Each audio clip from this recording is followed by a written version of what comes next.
दोस्तों नमस्कार, मैं हूं डॉक्टर प्रदीप प्रसन्न। आप सबका वेलकम है मेरे चैनल हिंदी की बिंदी पर। आइए आज कुछ नई बात सीखते हैं नए टॉपिक के साथ में।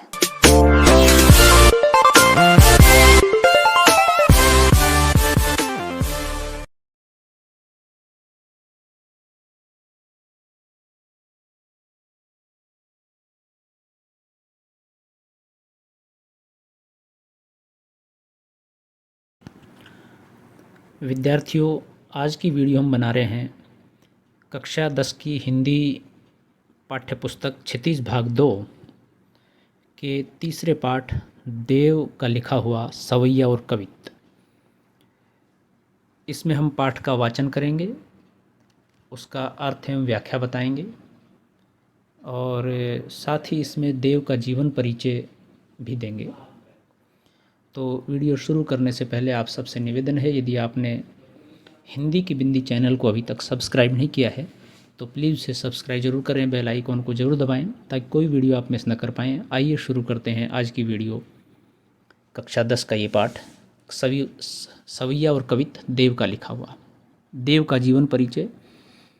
हिंदी की ब्रज भाषा काव्य के अंतर्गत देव को महाकवि का गौरव प्राप्त है। उनका पूरा नाम देवदत्त था। उनका जन्म इटावा में हुआ था।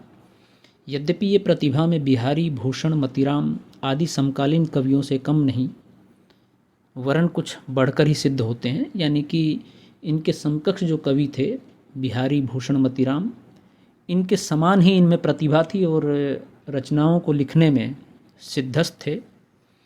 फिर भी इनका किसी विशिष्ट राज दरबार से संबंध न होने के कारण इनकी वैसी ख्याति और प्रसिद्धि नहीं हुई जैसी रीतिकाल के अन्य कवियों की। रीतिकाल हिंदी साहित्य के इतिहास में जो एक तरह से तीसरा काल है। आदिकाल, भक्तिकाल, फिर रीतिकाल। रीतिकाल में विशिष्ट बात ये थी कि जितने भी कवि थे वो दरबारी कवि थे, किसी राजा के दरबार में कवि के रूप में प्रतिष्ठित रहे और उस राजा की ख्याति के कारण उस कवि की विशिष्ट ख्याति हुई।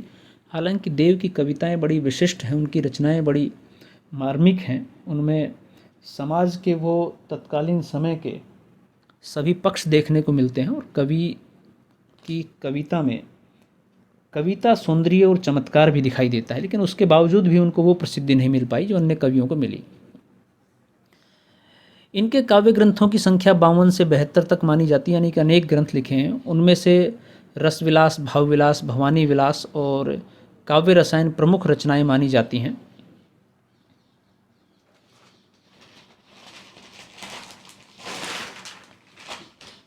देव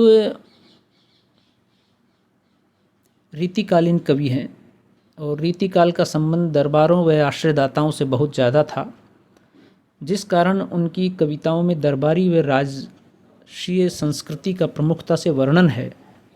देव ने इसके अलावा प्राकृतिक सौंदर्य को भी अपनी कविताओं में प्रमुखता से शामिल किया।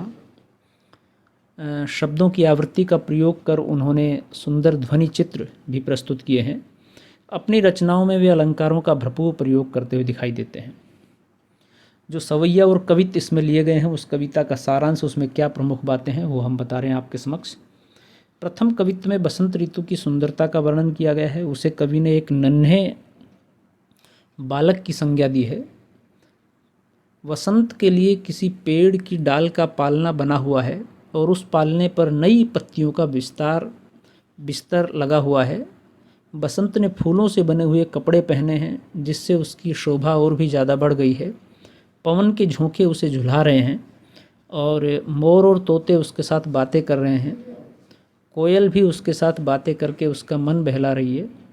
ये सभी बीच बीच में तालियां भी बजा रहे हैं। फूलों से पराग की खुशबू ऐसे आ रही है जैसे कि घर की बूढ़ी औरतें राई और नमक से बच्चे की नज़र उतार रही हों। यानी कि एक तरह से बसंत का मानवीकरण किया है और उसे एक बालक के रूप में प्रस्तुत करके उस पर झूले हैं, कपड़े हैं, सारी चीज़ें उस तरह का वर्णन है। बसंत तो कामदेव के सुपुत्र हैं, जिन्हें सुबह सुबह गुलाब की कलियां चुटकी बजाकर जगाती हैं। दूसरा जो कवित्व है उसमें कवि ने चांदनी रात की सुंदरता का बखान किया है।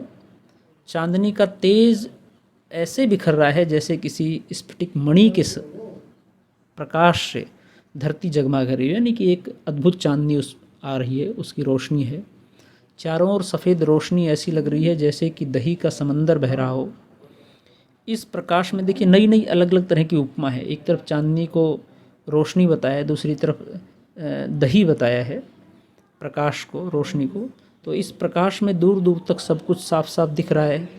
ऐसा लगता है कि पूरे फर्श पर दूध का झाग फैल गया है। एक तीसरी अलग तरह की उपमा है। उस फेने यानी कि झाग में तारे ऐसे लग रहे हैं जैसे कि तरुणाई की अवस्था वाली लड़कियां सामने खड़ी हों। ऐसा लगता है कि मोतियों को चमक मिल गई है या जैसे बेले के फूल को रस मिल गया है। पूरा आसमान किसी दर्पण की तरह लग रहा है जिसमें चारों तरफ रोशनी फैली हुई है। इन सब के बीच पूर्णिमा का चांद ऐसे लग रहा है जैसे आसमान रूपी दर्पण में राधा का प्रतिबिंब दिख रहा हो। प्रस्तुत सवैये में कवि देव ने श्री कृष्ण के राजसी रूप का वर्णन किया है। कवि का कहना है कि कृष्ण के पैरों की पायल मधुर धुन सुना रही है। कृष्ण ने कमर में करधनी पहनी है जिससे उत्पन्न होने वाली धुन अत्यधिक मधुर लग रही है। उनके सांवले शरीर पर पीला वस्त्र लिपटा हुआ है और उनके गले में वनमाल अर्थात एक प्रकार के फूलों की माला बड़ी सुंदर लग रही है। उनके सिर पर मुकुट सजा हुआ है। राजसी मुकुट के नीचे उनके चंचल नेत्र सुशोभित हो रहे हैं। उनके मुख को कवि देव ने चंद्रमा की उपमा दी है जो कि उस अलौकिक आभा का प्रमाण है। श्री कृष्ण के रूप को देखकर ऐसा प्रतीत होता है जैसे वे संसार रूपी मंदिर के दीपक के समान प्रकाशित हैं। वे समस्त जग को अपने ज्ञान की रोशनी से उज्ज्वल कर रहे हैं। अब इसमें जो सवैया दे रखे हैं हम उनका वाचन करेंगे और साथ साथ आपको उसका अर्थ भी बताएंगे, लेकिन ये हम अगले वीडियो में बताएंगे। आज के लिए इतना ही। दोस्तों, आपने वीडियो पूरी देखी उसके लिए धन्यवाद। यदि अच्छी लगे तो लाइक कीजिए, शेयर कीजिए, कमेंट्स कीजिए और चैनल को सब्सक्राइब करना न भूलें। आपके मन में कोई सवाल है, कोई जिज्ञासा है, कोई प्रश्न है तो आप कमेंट्स के माध्यम से पूछिए, हम उसका समाधान करेंगे। आज के लिए इतना ही। नेक्स्ट वीडियो में नेक्स्ट टॉपिक के साथ फिर मिलते हैं। तब तक के लिए शुक्रिया, नमस्कार, स्वस्थ रहिए, सुरक्षित रहिए।